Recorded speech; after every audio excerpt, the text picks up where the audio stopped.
Somos Quirúrgica. Seas paciente, médico, responsable de un hospital o de una mutua, encontrarás en nosotros un equipo que se mueve con una misión. Hace ahora 35 años, en 1986, se empezó a forjar el sueño de 2 cirujanos.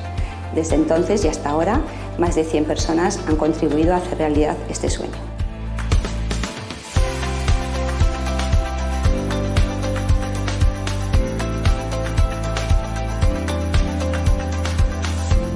Si ets pacient, et tractarem amb excel·lència professional i, sobretot, de manera propera i personal.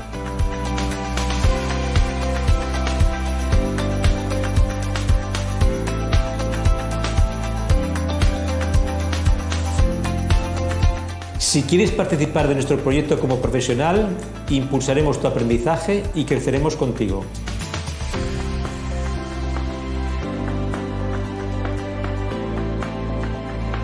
I quina és la nostra missió? Mira, nosaltres ens estimem més dir que és el nostre ADN, que és tractar el pacient i acompanyar la persona. I això és Quirúrgica.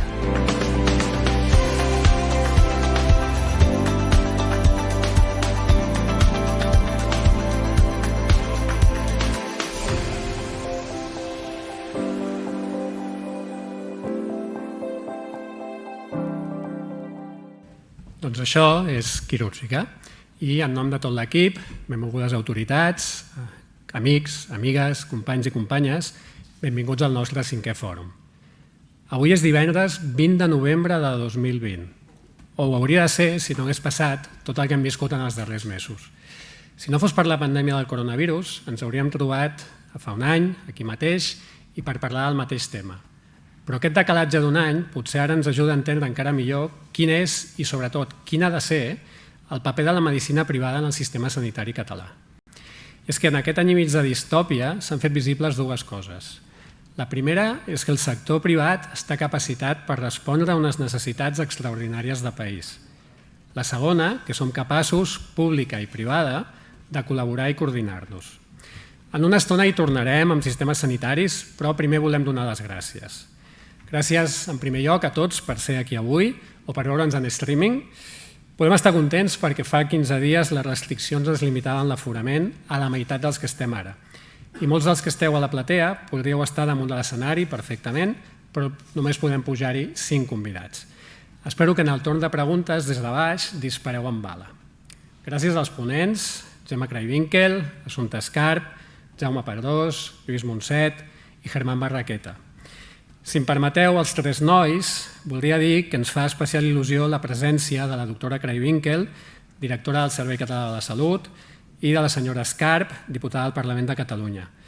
Perquè això vol dir que el fòrum deixa de mirar només a portes endins de la privada i crea interès de portes enfora. A tots 5 ponents, un missatge. Sobretot, us demanem que no sigueu gens, però gens políticament correctes. Gràcies també a l'Agnès Marquès, periodista ara a la ràdio, als vespres a RAC1, per voler conduir l'acte del debat.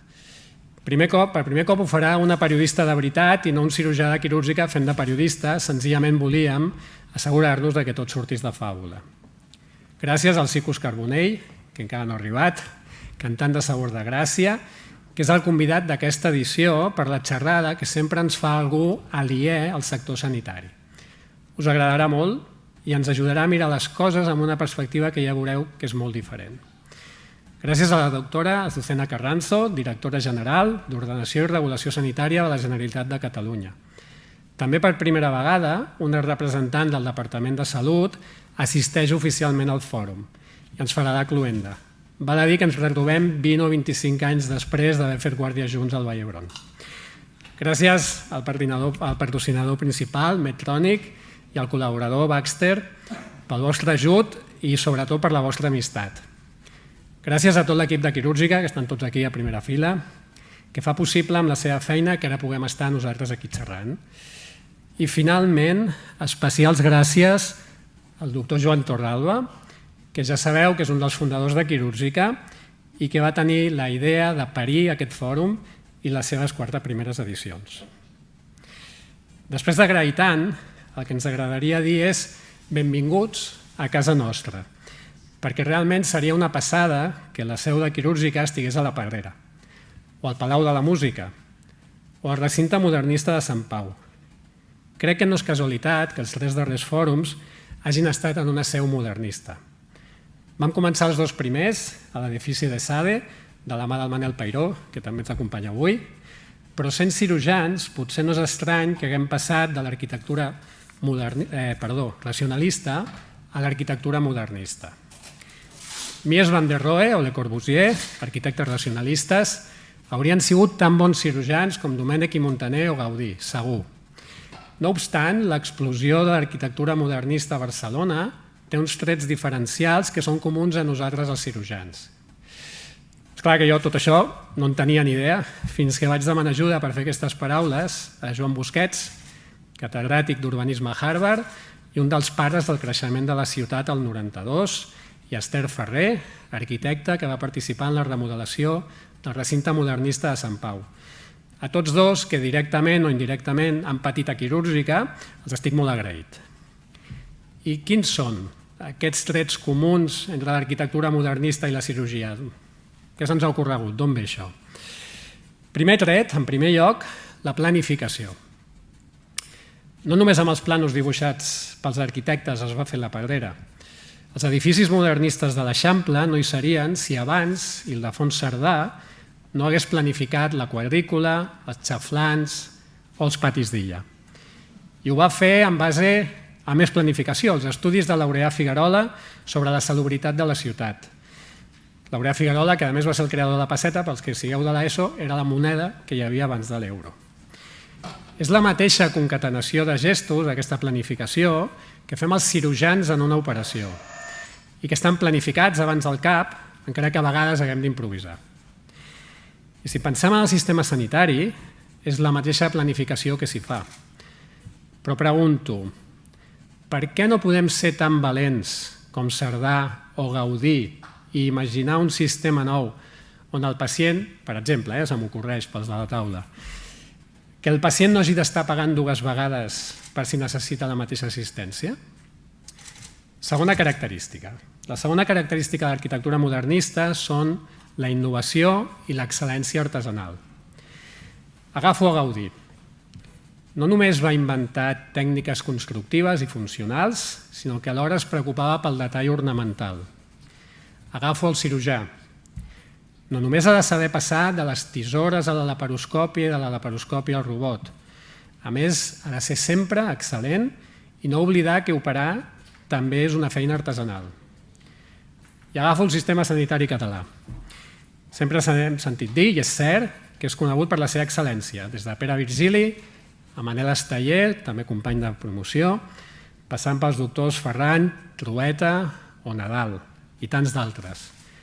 I és excel·lent tant en la pública com en la privada. Torno a preguntar, si s'acosten 2 que innoven i excel·leixen, sumen una mica o multipliquen per 1000?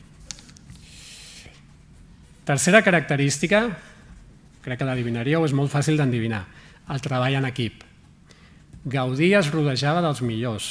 Josep Maria Jujol, per exemple, amb qui va pensar en el trencadís, o els germans Badia pels forjats de ferro, i bons fusters, decoradors, paletes i ceramistes. Sense tots no hi hauria la Pedrera. A quiròfan no podem fer res sense l'anestesiòleg, la instrumentista i un altre cirurgià que ens ajudi. Sense el sanitari, sense la gent de la neteja o la circulant. Un posa les mans, però sense tots fent equip no hi ha operació. Tornem a multiplicar, com fa 2 minuts? Doncs treballem en equip per dissenyar un sistema sanitari que aprofiti a tots els fusters, decoradors, paletes i ceramistes de la salut a Catalunya. Avui al sortir us farem un obsequi, que és una capsa amb llavors d'alfàbrega. Si les planteu i les feu créixer, podreu fer un rigatoni al pesto fantàstic, però el que ens agradaria a Quirúrgica és que aquest fòrum fos una llavor que fes créixer la valentia d'imaginar un sistema nou. I per cert, un darrer apunt sobre arquitectura modernista i la Pedrera. Podeu estar segurs, ho veureu a la pantalla, que Gaudí ja pensava en el nostre tractem el pacient i acompanyem la persona en els metges i les infermeres quan va fer les xemeneies del terrat. Acabo donant pas a l'Agnès Marquès perquè agafi el bisturí del fòrum i a vosaltres us convido a disfrutar del debat i a disfrutar també del cafè de la mitja part, perquè fa 3 anys que no ens trobàvem i d'aquí poden sortir moltes idees i sobretot molts fets. Moltes gràcies.